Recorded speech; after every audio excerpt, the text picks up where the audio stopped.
एक बार की बात है। एक गांव में एक लड़का रहता था। वो लड़का हमेशा उदास, परेशान और टेंशन में रहता था।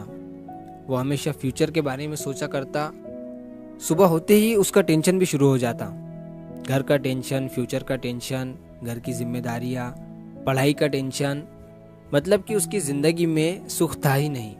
वो हमेशा ओवर थिंकिंग किया करता था और दिन भर डिप्रेशन में ही रहता।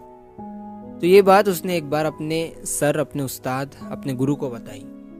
उसके सर ने उसकी पूरी बात सुनी और उसे कहा कि तुम मुझे कल गांव की नदी के पास मिलना।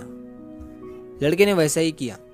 अगले दिन वो गांव की नदी के पास पहुंचा तो उसने देखा कि वहां पर पहले से ही उसके सर उसका इंतजार कर रहे थे। लड़के ने सर से कहा कि बताइए सर, आप मुझे क्या कहने वाले थे।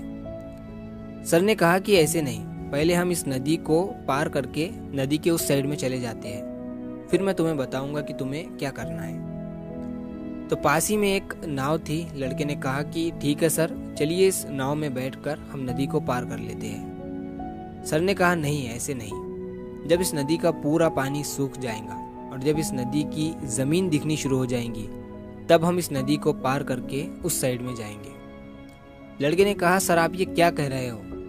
जब इस नदी का पूरा पानी सूख जाएगा तब हम इस नदी को पार करेंगे, तो शायद हम इस नदी को कभी पार नहीं कर सकते हैं। तभी सर ने मुस्कुराते हुए लड़के से कहा कि यही चीज सिखाने के लिए मैंने तुम्हें आज यहाँ पर बुलाया है। सेम इसी तरह इंसान सोचता है कि जब मैं अच्छे से सेटल हो जाऊंगा, मेरी सारी जिम्मेदारियां खत्म हो जाएंगी, तब मैं एंजॉय करूंगा, तब मैं जिंदगी को जीऊंगा। तो ऐसा कभी नहीं हो सकता है, क्योंकि इंसान कितना भी कोशिश कर ले, उसकी जिम्मेदारियां कभी खत्म नहीं होने वाली है। वो चाहे कितना भी पैसा कमा ले, उसे वो हमेशा कम ही लगने वाला है।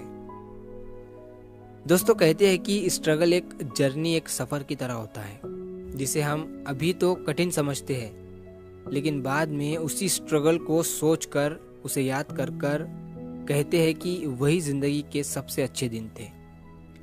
तो इस जर्नी के मजे लो, इसे मुस्कुराते हुए पार करो और इसमें और भी ज्यादा मेमोरीज को ऐड करते चलो, क्योंकि टेंशन, प्रॉब्लम, जिम्मेदारियां ये कभी खत्म नहीं होने वाली है। ये तभी खत्म होंगी जब आप खत्म हो जाओगे।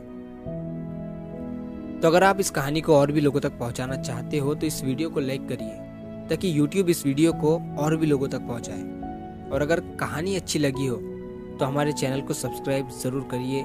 मिलता हूँ मैं अगली बार इसी तरह की कहानी के साथ। तो सब्र करो, शुक्र करो और जिंदगी में आगे बढ़ो।